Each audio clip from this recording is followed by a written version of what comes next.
Morning నుంచి polling బూత్లు తిరుగుతూనే ఉన్నారు. పరిస్థితి ఎలా ఉంది, ఏమనిపిస్తుంది? ప్రజలందరూ బయటకు వచ్చి తమ ఓటు హక్కు వినియోగించుకోవాలని పెద్ద సంఖ్యలో తరలి వచ్చి ఉన్న ఈ 3 గంటల్లో సమయాన్ని వినియోగించుకొని ఓటు వేయమని కోరుకుంటున్నాను.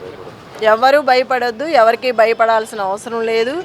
ఎవరు ఎన్ని భయాందోళనకు గురి చేసినా భయపడొద్దు. మీ వెనుక నేను ఉంటాను, సపోర్ట్ ఉంటాను. ఎవరికి భయపడొద్దు. ఏదన్నా ఉంటే నాకు వెంటనే కాల్ చేయండి. ఎవరు ఇబ్బంది పెట్టినా కూడా కాల్ చేయండి. వాళ్ళు ఎన్ని దొంగ ఓట్లు వేసుకుని ఆల్రెడీ స్టార్ట్ అయిపోయింది. కృష్ణానగర్లో గొడవలు జరుగుతున్నాయి, కొడుతున్నారు, లాఠీలతో కొడుతున్నారు. పోలీసులు కూడా చెప్పినా కూడా పట్టించుకోవట్లేదు, పిచ్చి పిచ్చిగా చేస్తున్నారు.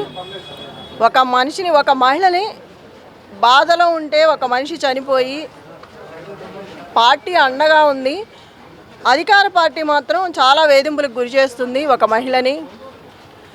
ఇది చాలా అన్యాయం. ఈ ప్రజాస్వామ్యంలో ఇట్లా ఉంటుందని ఎప్పుడు ఊహించుకోలేదు. మాకు ఇన్ని ఎలక్షన్స్ చూసాం కానీ ఫస్ట్ టైము స్టేట్లో ఇట్లా అవటం. బై ఎలక్షన్స్ ఎన్నో జరిగినాయి కానీ ఈ బై ఎలక్షను చాలా వింతగా అనిపిస్తుంది. నేను మాత్రం ఎవరికి భయపడాల్సిన ప్రసక్తే లేదు. ఎవరినైనా వదిలిపెట్టను. 13వ తారీఖు వరకు ఎంత భయపెట్టినా భయపెట్టండి, ఎంత బెదిరిస్తారో బెదిరించండి. 14వ తారీఖు తర్వాత చూస్తాం ఒక్కొక్కరి పని. నేను మాత్రం ప్రజలకి మద్దతుగా ఉంటాను. నా మద్దతు ఎప్పుడు ప్రజలకే, ప్రజలతో అండగా ఉంటాను. ఆ ప్రజలు నాకు అండగా ఉంటారు. నమస్తే. చూద్దాం.